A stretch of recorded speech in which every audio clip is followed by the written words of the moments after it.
সুপ্রিয় দর্শক, আমন্ত্রণ জানাচ্ছি ঢাকা টাইমসের আলাপচারিতায়। আজ আমরা দেশের রাজনীতি নিয়ে আলাপচারিতার জন্য এসেছি বিএনপির স্থায়ী কমিটির সদস্য ডক্টর আব্দুল মঈন খানের বাসায়। আপনাকে শুভেচ্ছা জানাচ্ছি এবং স্বাগত জানাচ্ছি ঢাকা টাইমসে। আপনার কাছে আমাদের প্রথম প্রশ্ন, আওয়ামী লীগ সরকার পতনের পর প্রায় 10 মাস কেটে গেছে। এই 10 মাস অন্তর্বর্তীকালীন সরকার কেমন দেশ চালালো, এ নিয়ে আপনার মূল্যায়ন কি? আপনাকে ধন্যবাদ। আপনার মাধ্যমে ঢাকা টাইমসের অগণিত দর্শককেও ধন্যবাদ। আপনি যে প্রশ্নটি করেছেন তার উত্তরটি যদি আমি খোলাখুলি দিতে চাই তাহলে হয়তো আমাকে অনেক কথাই বলতে হবে। আমি স্পষ্টত যে কথাগুলো বলতে চাই, 5ই আগস্টের পরে যখন এই সরকারটি আসে এবং সরকার প্রধান হিসাবে যখন নোবেল পুরস্কার বিজয়ী ডক্টর ইউনূস সাহেব যখন দায়িত্ব গ্রহণ করেন, তখন বাংলাদেশের 18 কোটি মানুষের প্রত্যাশা কিন্তু তুঙ্গে। একটি পরিবর্তন এসেছে। দীর্ঘ 17 বছরের যে জঞ্জাল, সে জঞ্জাল তিনি পরিষ্কার করবেন এই প্রত্যাশাও মানুষের মনে ছিল। এটা অস্বীকার করার কোনো উপায় নেই।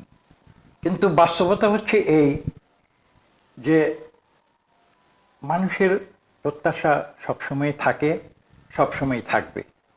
কিন্তু এদেশে যেটা মানুষের যে চরিত্র, সেটাও কিন্তু আমাদের বিবেচনায় আনতে হবে।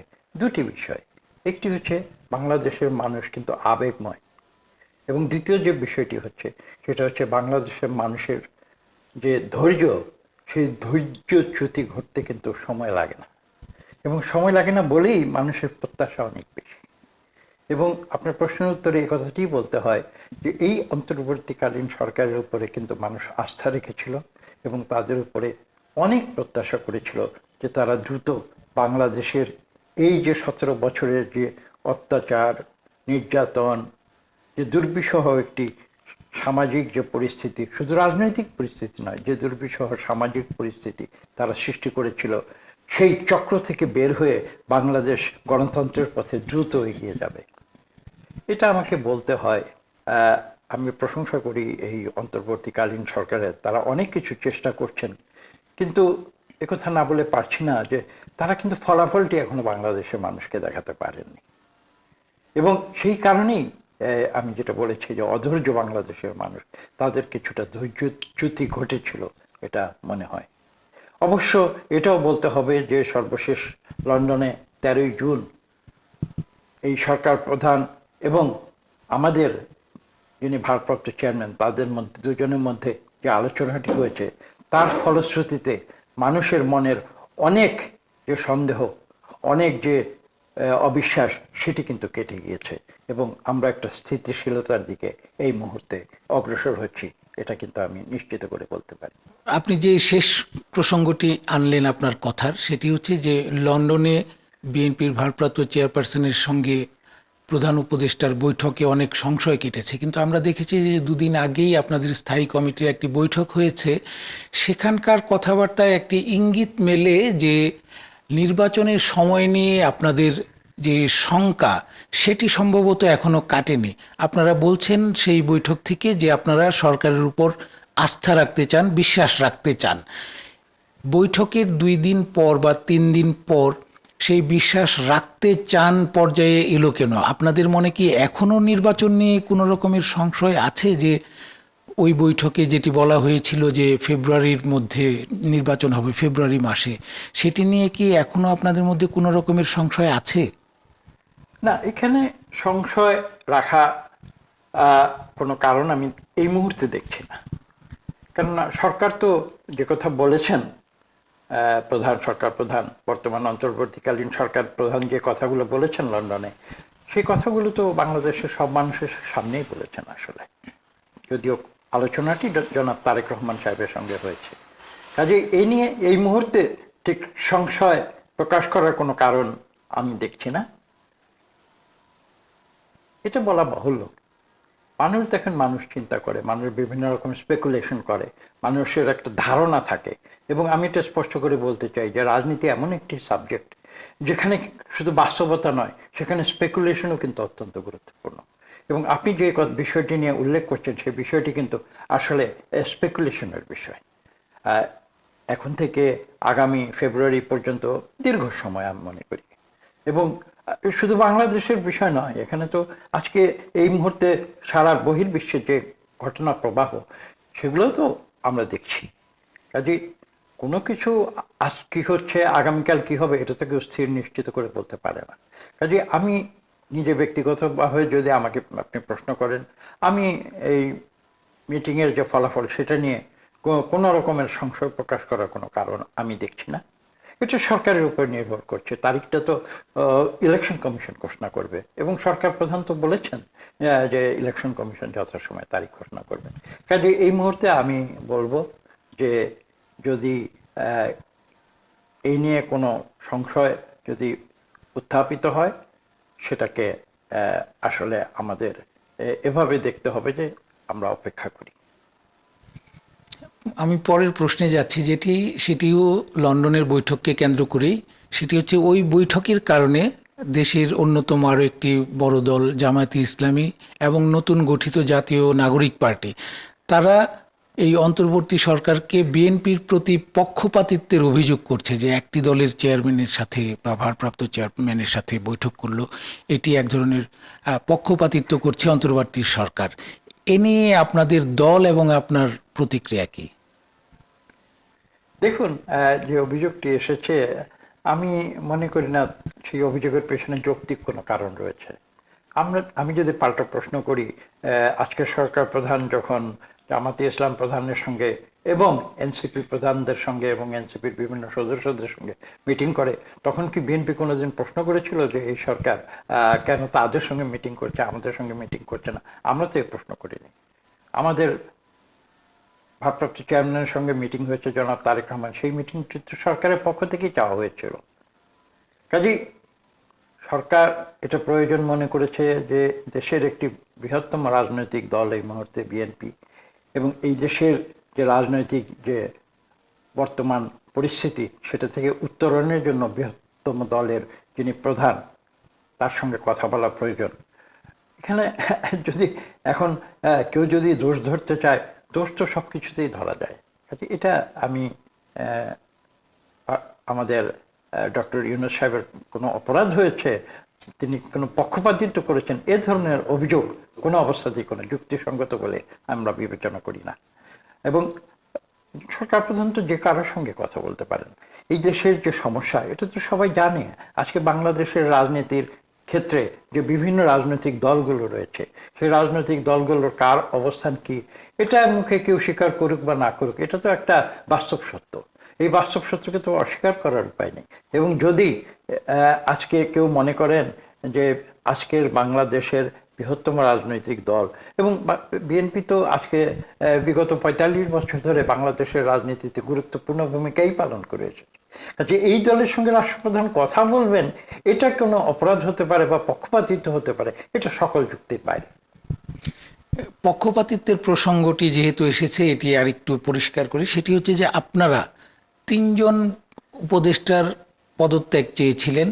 সর্বশেষ প্রধান উপদেষ্টার সঙ্গে যে বৈঠকটিতে আপনি নিজেও উপস্থিত ছিলেন, সেখান থেকে বেরিয়ে আপনারা বলেছেন, এই ৩ জনের মধ্যে ২ জনের প্রসঙ্গে আপনারা বলেছিলেন যে তারা একটি দলকে আনুকূল্য দেখাচ্ছে, যেই ছাত্র প্রতিনিধি হিসেবে যেই ২ জন উপদেষ্টা আছেন, এবং অপরজন খলিলুর রহমান, সেটি আপনাদের ভিন্ন ইস্যু ছিল। অর্থাৎ আপনারা এই অন্তর্বর্তী সরকারের ২ জন উপদেষ্টা একটি দলকে পক্ষপাতিত্ব করছে এই অভিযোগে তাদের অপসারণ চেয়েছিলেন। আপনারা কি সেই দাবি থেকে পিছিয়ে এসেছেন বা সেই দাবিটি বাদ দিয়েছেন? দেখুন, রাজনীতি একটা সতত পরিবর্তনশীল বিষয়। আমি এই প্রসঙ্গে বিলাতের একজন অত্যন্ত প্রথিত যশা পার্লামেন্টারিয়ান, তার কথা আমি এখানে উল্লেখ করব। কয়েকশো বছর আগের কথা।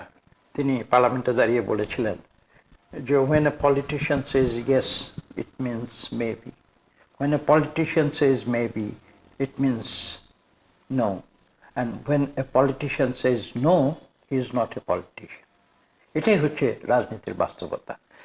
রাজনীতি একটা ফ্লেক্সিবল জিনিস। রাজনীতিতে দেখুন, কোনো সময় ছাড় দিতে হয়, কোনো সময় সেটা গ্রহণ করতে হয়। গিভ অ্যান্ড টেকের বেসিসে রাজনীতি হয়ে থাকে। কাজে আমরা কিছুদিন আগের পরিস্থিতিতে আমরা একটা সরকারের সঙ্গে আলোচনায় আপনি উল্লেখ করেছেন, সেখানে আমরা একটা বক্তব্য দিয়েছি। তার পরবর্তীতে তো রাজনৈতিক পরিস্থিতি সেটা পরিবর্তিত হয়েছে এবং আমরা পরিবর্তিত অবস্থার প্রেক্ষিতে এই মিটিংটি হয়েছে। কাজে এটা নিয়ে আমি এমন কোনো মহাভারত অশুদ্ধ হয়ে গেছে সেটা আমি মনে করি না। এই যে জাতীয় ঐক্যমত্য কমিশনের বৈঠক চলছে ধারাবাহিকভাবেই আপনাদের সাথে বিভিন্ন দলের সাথে করছে, সেখানে জুলাই সনদ নিয়ে একটি কথা আসছে। জুলাই সনদের নানান বিষয় নিয়ে পক্ষে বিপক্ষে নানান আলোচনা চলছে। এই জুলাই সনদটি কেন এত গুরুত্বপূর্ণ হয়ে উঠল? এটি কি ভবিষ্যতে আমাদের সংবিধানে অন্তর্ভুক্ত হবে এরকম কোনো বিষয়? জুলাই সনদের যে বিষয়টি রয়েছে সেটা নিশ্চয়ই গুরুত্বপূর্ণ, কিন্তু কথা হচ্ছে যে সেই জুলাই সনদের ভেতরে কি থাকবে সেটা কিন্তু আমাদের সুচিন্তিতভাবে নির্ধারণ করতে হবে। এখানে দেখুন, আমি খোলাখুলি কথা বলছি, আজকে থেকে 10 মাস আগে যখন ছাত্র জনতার বিপ্লব বাংলাদেশে সংঘটিত হয়েছিল, তার পরদিন যদি কেউ জুলাই সনদের কথা বলতো, তাহলে আমার বিশ্বাস আজকে জুলাই সনদ নিয়ে যে বিতর্ক উপস্থাপিত হয়েছে সেই বিতর্ক সেদিন উপস্থাপিত হতো না। আসলে সরকার অথবা ছাত্ররা যারাই হোক না কেন, তারা সেই সময় সঠিক সিদ্ধান্ত নিতে হয়তো ব্যর্থ হয়েছে। আমি কথা বললে হয়তো অত্যুক্তি হবে না।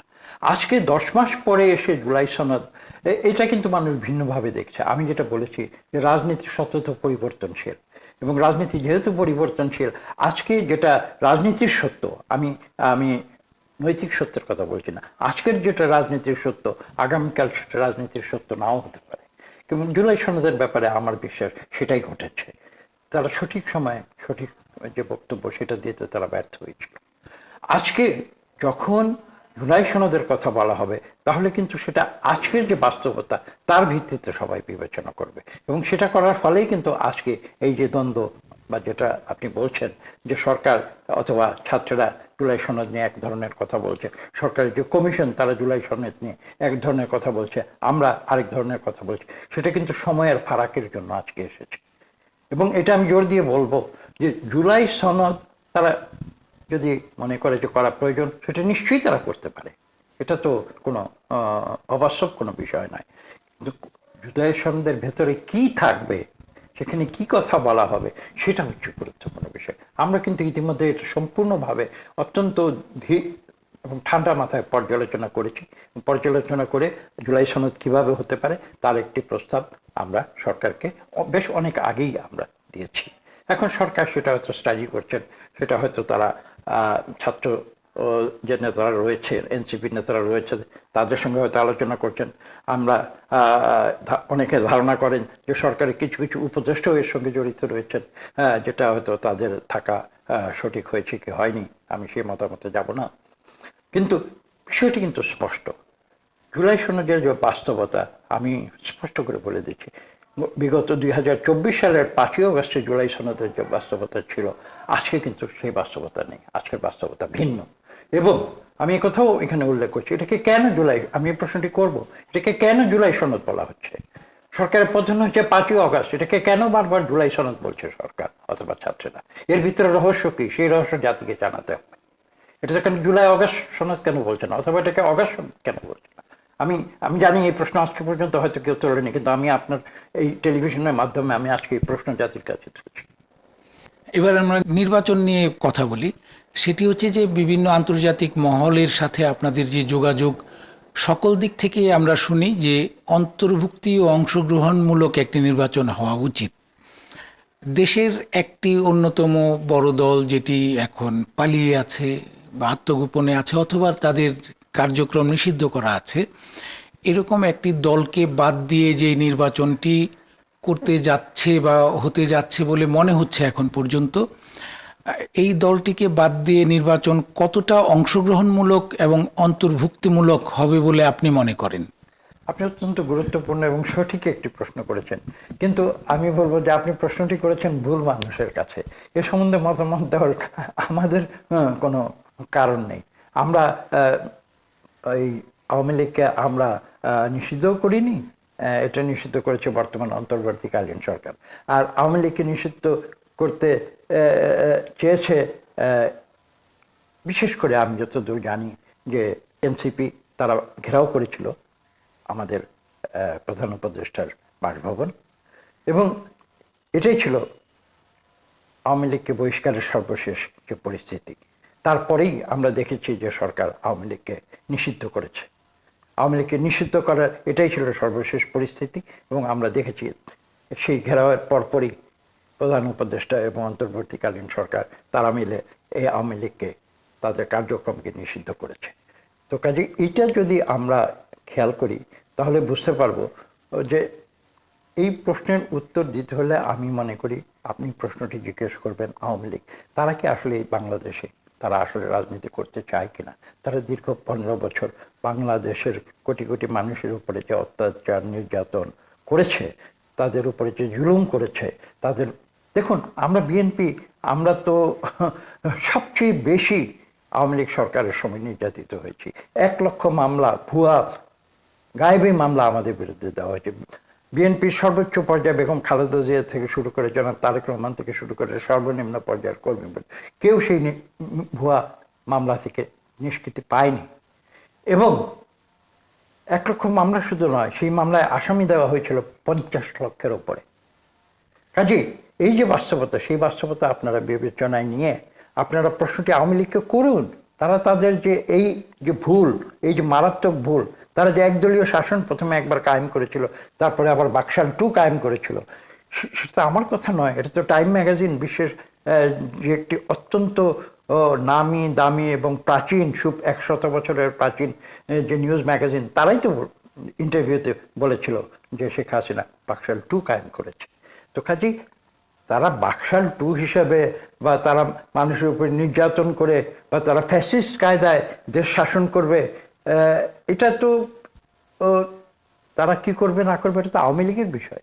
কাজে আমি বলবো যে আপনি প্রশ্নটি আওয়ামী লীগকে করুন, আপনি তার উত্তরে দেখুন যে তারা যে এত বড় অন্যায় বাংলাদেশের 18 কোটি মানুষের উপরে করেছে, সেই অন্যায় সম্বন্ধে তাদের নিজের অন্তরে নিজের মনে তাদের কোনো উপলব্ধি হয়েছে কিনা, তখন তারা উত্তর দিতে পারবে যে তারা আগামীতে বাংলাদেশে নির্বাচন করবে কি করবে না।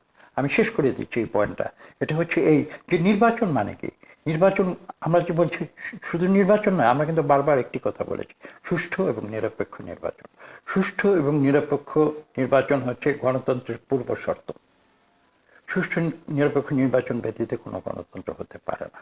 এখন আপনি বলছেন যে আওয়ামী লীগ এই নির্বাচনে অংশ না করলে সেটা হয়তো পরিপূর্ণ হবে না, অথবা পার্টিসিপেটরি হবে না, অংশীদারিত্বমূলক হবে না, সেই প্রশ্নটি আপনি করতেই পারেন, কিন্তু প্রশ্নটি সেখানে নয়, প্রশ্নটি অন্য জায়গায়। আওয়ামী লীগ নিজে গণতন্ত্রে বিশ্বাস করে কিনা, তারা প্রতিনিধিত্বমূলক যে সরকার ব্যবস্থা, সেই সরকার ব্যবস্থায় তারা বিশ্বাস করে কিনা, সেখানে হচ্ছে মূল। আরেকটি বিষয় হচ্ছে যে যদি আওয়ামী লীগকে নির্বাচন অংশ নেওয়ার সুযোগ দেয়া হয়, সুষ্ঠু এবং নিরপেক্ষ নির্বাচন হলে, যেটি আপনারা আওয়ামী লীগ সরকারের আমলেও বারবার দাবি করছিলেন যে সুষ্ঠু এবং নিরপেক্ষ নির্বাচন হলে এই আওয়ামী লীগকে মানুষ ছুঁড়ে ফেলবে। তো এখন আবার তাদেরকে এই ধরনের একটি পরিবেশ তৈরি হয়েছে যেখানে সুষ্ঠু এবং নিরপেক্ষ নির্বাচন হতে যাচ্ছে, আমরা সেটি বিশ্বাস করি। তো সেই ধরনের পরিস্থিতিতে আপনারা সেই সুযোগটা নেবেন কিনা যে মানুষের মাধ্যমে, জনগণের ভোটের মাধ্যমে আওয়ামী লীগ প্রত্যাখ্যান হয়েছে, আওয়ামী লীগকে মানুষ প্রত্যাখ্যান করেছে, সেটি প্রমাণ করার সেই সুযোগটি আপনারা নেবেন কিনা? দেখুন, এই বিষয়ে কিন্তু আমাদের মহাসচিব বারবার বক্তব্য দিয়েছেন। আমি মনে করি এটা সরকার ইতিমধ্যে নিষ্পত্তি করে দিয়েছে। তারা স্পষ্ট ভাষায় বলে দিয়েছে যে আওয়ামী লীগের যে রাজনীতি সেটা বাংলাদেশে নিষিদ্ধ থাকবে। তারা বিচারের রেফারেন্স দিয়েছে এ সম্বন্ধে। কাজে এটা নিয়ে আমি মনে করি নতুন করে কোনো ডিবেট, কোনো উপস্থাপনের কোনো সুযোগ নেই। আসলে আমি এটা আপনার প্রশ্নটি মরাল একটা উত্তর আমি দিতে চাই, নৈতিক একটি উত্তর দিতে চাই। এই উত্তরের যে জবাব সেটা কিন্তু নিহিত রয়েছে আওয়ামী লীগের ভেতরে। এটা সত্যিকার অর্থে আওয়ামী লীগ দিতে পারবে, অন্য কেউ কিন্তু এই প্রশ্ন সঠিক উত্তর কেউ দিতে পারবে না। আওয়ামী লীগকে আদপি গণতন্ত্র চায়, আদপি কি তারা একটা গণতান্ত্রিক প্রক্রিয়া, দেশের যে প্রশাসন এবং দেশের যে রাষ্ট্রীয় যে ব্যবস্থাপনা সেটার অংশীদার হতে চায় কিনা, সেটা আওয়ামী লীগকে নির্ধারণ করতে হবে। এবং they have to do some heart searching, তাদের নিজের হৃদয়কে, মনকে প্রশ্ন করতে হবে যে তারা কি সেই একই বাকশালী স্বৈরাচারী কায়দায় তারা এই দেশে নির্যাতন অত্যাচার জুলুম করে তাদের ওই যে একটি প্রশ্ন এসেছিল না যে তারা মনে করতো বাংলাদেশ তাদের একটা জমিদারি এবং এই জমিদারি তারা যেভাবে খুশি সেভাবে তারা চালাবে, এটাই তো বাস্তব সত্য। কাজেই আজকে এই আপনার প্রশ্নের অন্তর্নিহিত উত্তর যেটা সেটা নিহিত রয়েছে আওয়ামী লীগের কাছে, কিন্তু আজ পর্যন্ত আজকে 10 মাস বিগত হয়েছে, আপনি একটি উদাহরণ দেখাতে পারবেন যেখানে আওয়ামী লীগ বলেছে যে তারা বাংলাদেশের মানুষের কোটি কোটি মানুষের প্রতি তারা অন্যায় করেছে, যে গণতন্ত্রের জন্য বাংলাদেশ সৃষ্টি হয়েছে সেই গণতন্ত্রকে তারা ধ্বংস করেছে, দেশে স্বৈরাচার কায়েম করেছে, একবার নয় দুইবার। কাজে আপনি জিজ্ঞেস করুন, আওয়ামী লীগকে জিজ্ঞেস করুন এই প্রশ্ন যে তারা সত্যিকারভাবে তারা অন্তর থেকে শুদ্ধ হয়ে তারা আসলেই সত্যিকারভাবে গণতন্ত্রে বিশ্বাস করে কিনা। সেই প্রশ্নের উত্তরের মধ্যেই কিন্তু আপনার প্রশ্নের উত্তর নিহিত রয়েছে। পরের প্রশ্নে যাই, সেটি হচ্ছে জামাত ইসলামী প্রসঙ্গ। একসময় জামাত ইসলামী আপনাদের জোট সঙ্গী ছিল, যদিও আমি আপনার মুখেই শুনেছি অনেকবার, সেটি হচ্ছে যে জামাত ছিল আপনাদের নির্বাচনী সঙ্গী, নির্বাচনী জোট সঙ্গী, সেটি হচ্ছে ইলেকশন স্ট্র্যাটেজির কোনো আদর্শিক জোট সঙ্গী না। এখন আমরা দেখছি যে জামাত ইসলামী আপনাদের প্রধান প্রতিপক্ষ। কিছুদিন আগেও জামাত ইসলামী এবং বিএনপি নেতাদের মধ্যে এক ধরনের বাকযুদ্ধ চলছিল, মাঝখানে থেমেছিল। এই লন্ডন বৈঠকের পর আবারও মনে হচ্ছে সেটি চারা দিয়ে উঠেছে।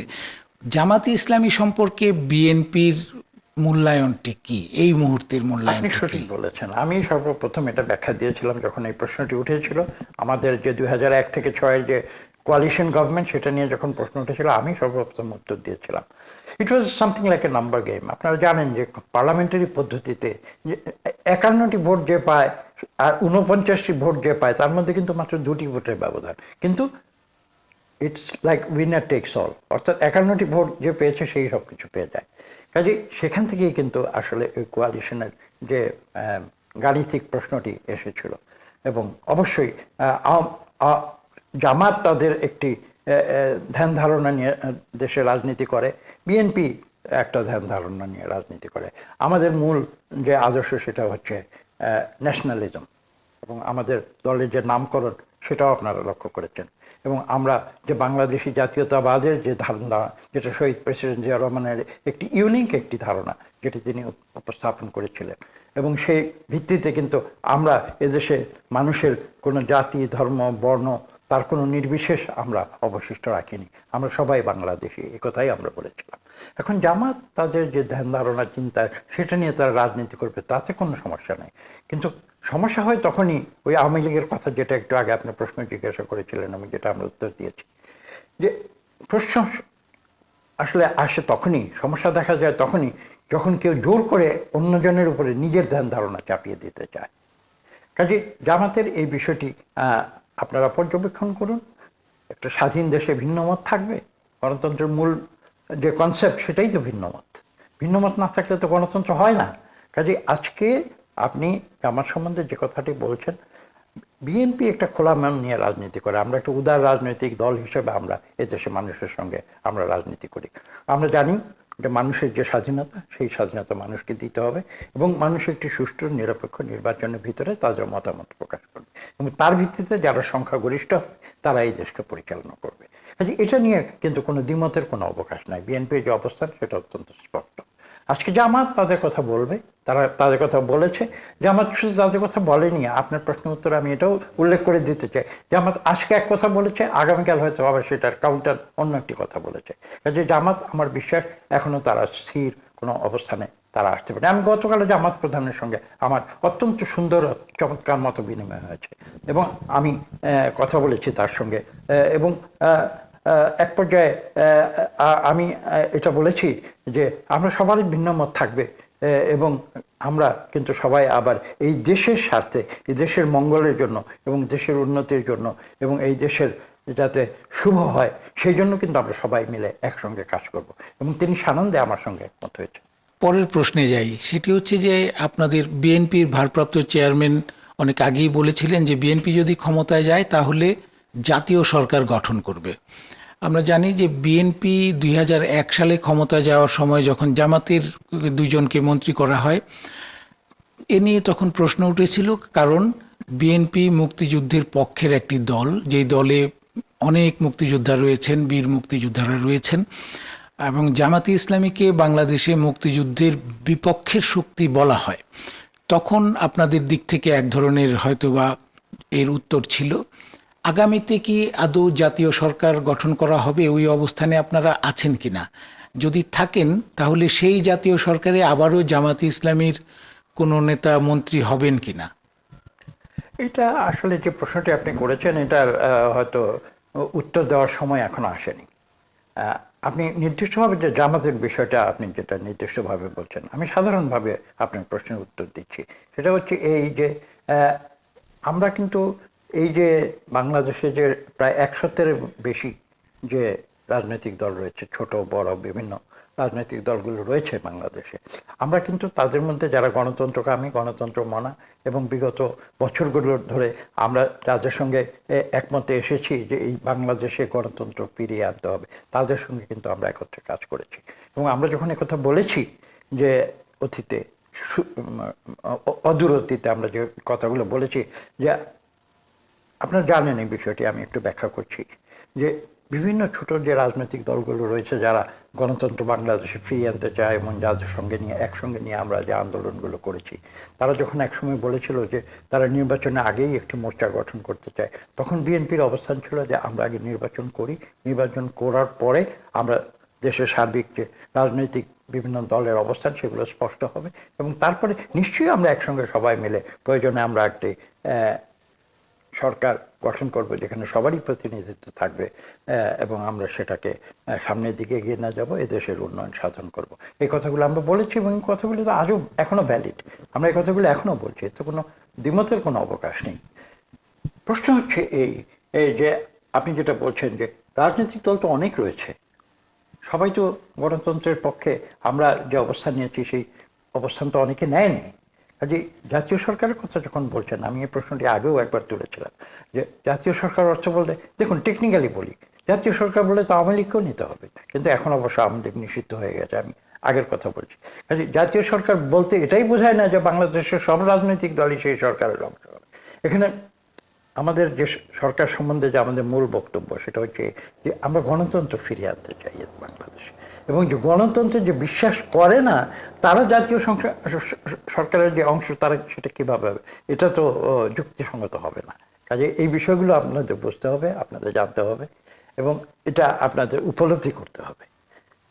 জাতীয় সরকার অবশ্যই হতে পারে, কিন্তু বাংলাদেশের যে মূল যে কারণে বাংলাদেশ সৃষ্টি হয়েছিল, আপনি বিএনপির কথা বলেছেন, বিএনপির যিনি প্রতিষ্ঠাতা সভাপতি শহীদ প্রেসিডেন্ট জিয়া রহমান, তিনি তো বাংলাদেশে স্বাধীন বাংলাদেশে ঘোষণা দিয়েছিলেন, তিনি তো প্রথম বিদ্রোহ ঘোষণা করেছিলেন যে অত্যাচারী পাক হানাদার বাহিনীর বিরুদ্ধে।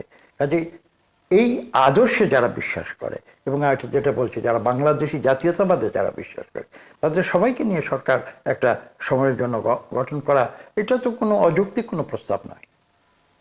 পরের প্রশ্নে যাচ্ছি, সেটি হচ্ছে আন্তর্জাতিক যে বর্তমান পরিস্থিতি, আমরা এর বাইরে থাকতে পারি না, একটি অস্থিরতা চলছে সারা বিশ্বেই একরকমের।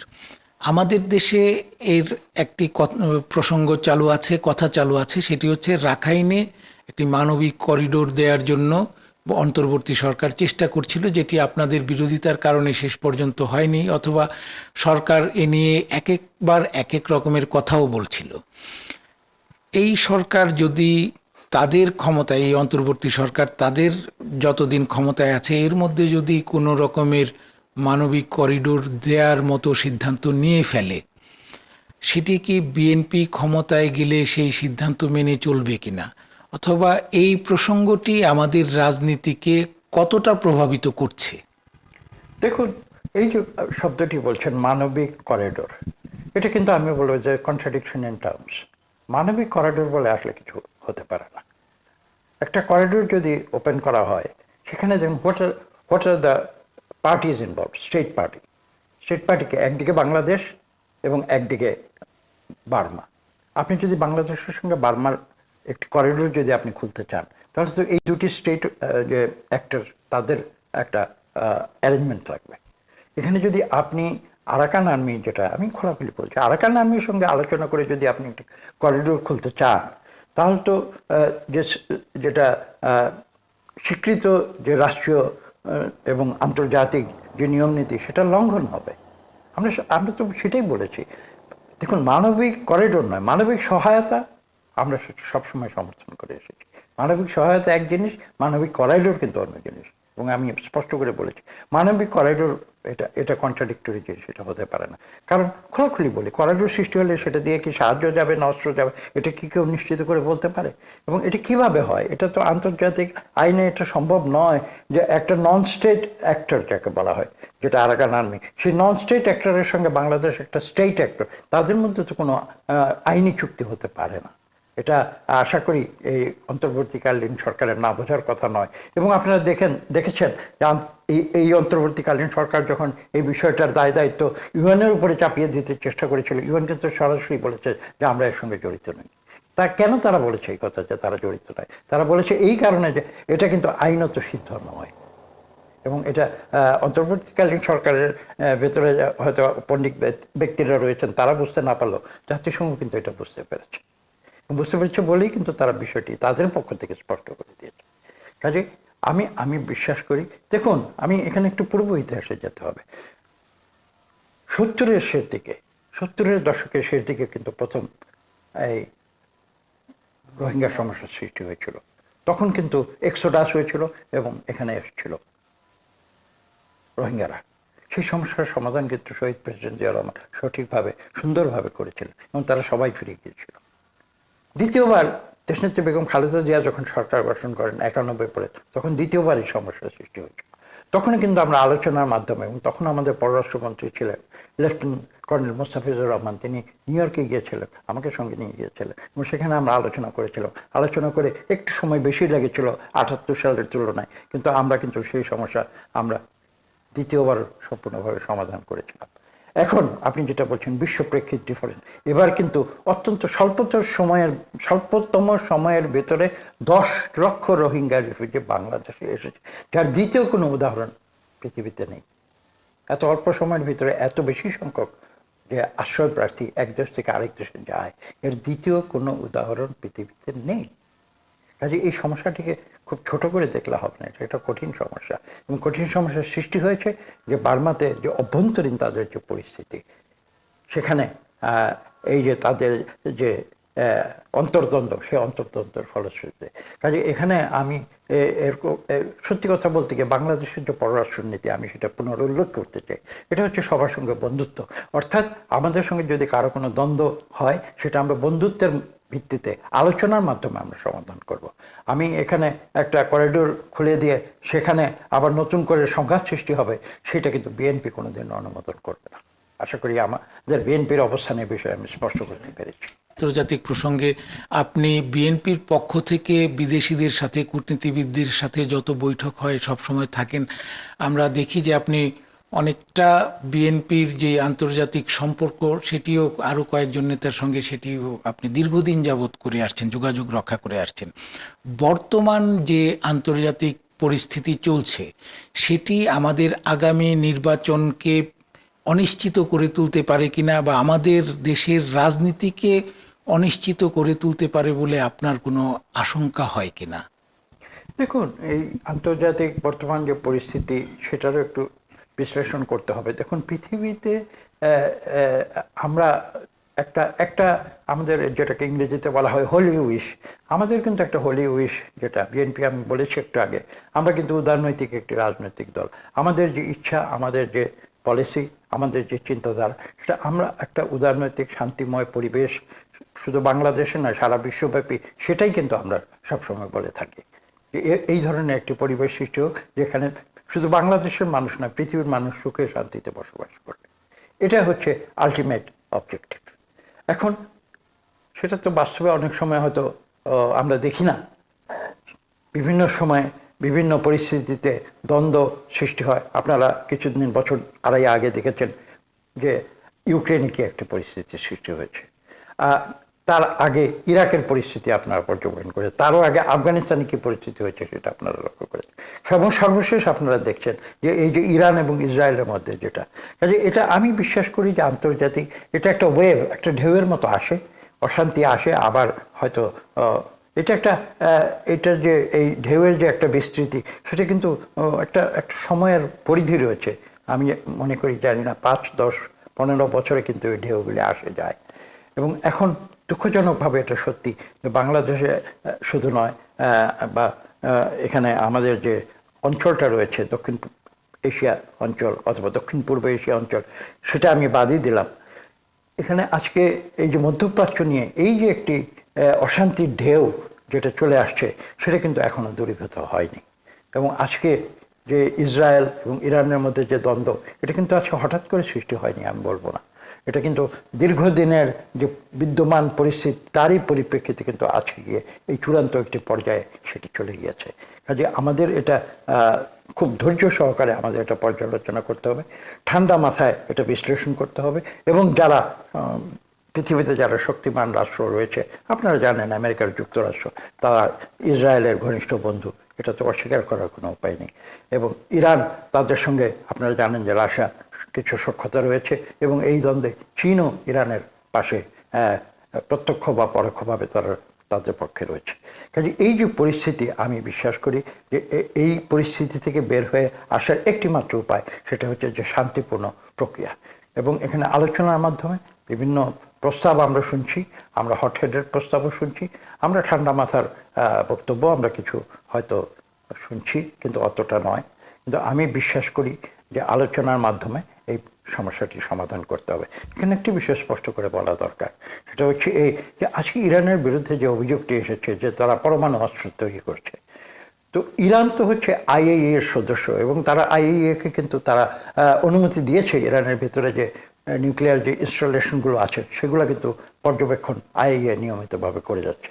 কিন্তু পাশাপাশি দেখুন ইসরায়েল, তারা কিন্তু এনপিটিতে স্বাক্ষর করেনি, নন প্রলিফারেশন ট্রিটি যেটা বলা হয়, যে এই যে পরমাণু বিজ্ঞানের ভাষায় বলা হয় এই যে নিউক্লিয়ার বম যাকে আমরা বলি, সেই নিউক্লিয়ার বম তৈরি করবে না এ ধরনের কোনো চুক্তিতে কিন্তু ইসরায়েল স্বাক্ষর করেনি।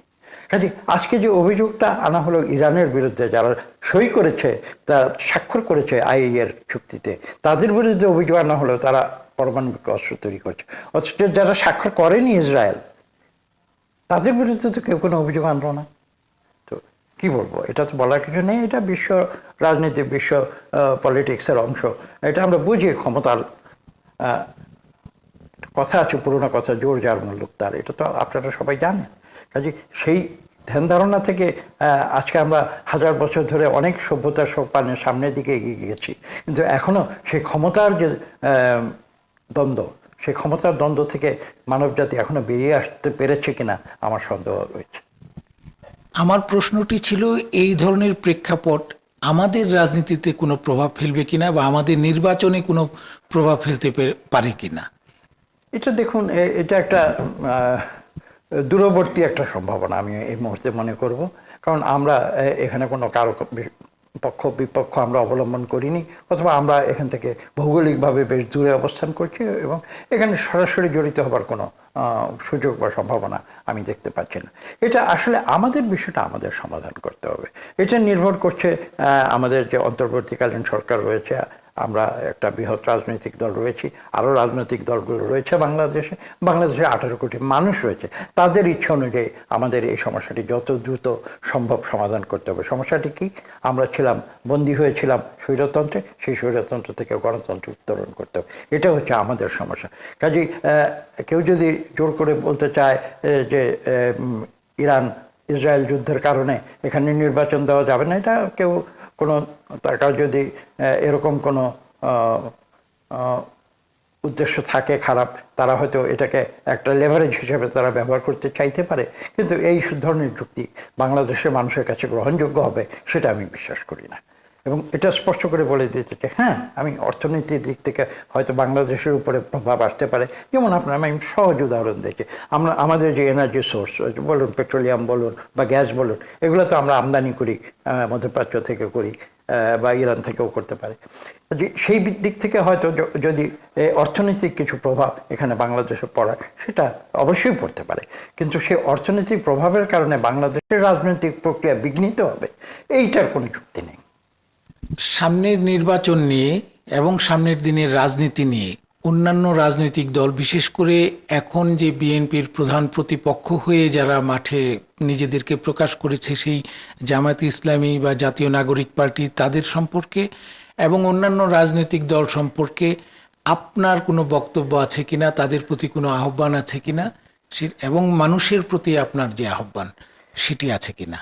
দেখুন, আপনার প্রশ্নের দুটি কিন্তু উত্তর রয়েছে। একটি হচ্ছে যে প্রথম যে উত্তরটি সেটি হচ্ছে কে কার প্রতিপক্ষ, আমি মনে করি না এখনো সেভাবে একেবারে নিশ্চিতভাবে নির্ধারিত হয়েছে যে জামাত অথবা এনসিপি আমাদের প্রতিপক্ষ, আমি কিন্তু সেটা মনে করি না, নাম্বার ওয়ান। আর দ্বিতীয়ত এটা হচ্ছে একটা কনসেপচুয়াল বিষয়। দেখুন, আমরা যে ধরনের গণতন্ত্রে আমরা বিশ্বাস করি, আমরা তো পার্টিসিপেটরি গণতন্ত্রের কথা আপনি একটু আগে উল্লেখ করেছেন। আমরা উদারনৈতিক গণতন্ত্রে বিএনপি বিশ্বাস করে। কাজে উদারনৈতিক গণতন্ত্রে কিন্তু প্রতিপক্ষ থাকবে, এটাই হচ্ছে বাস্তবতা।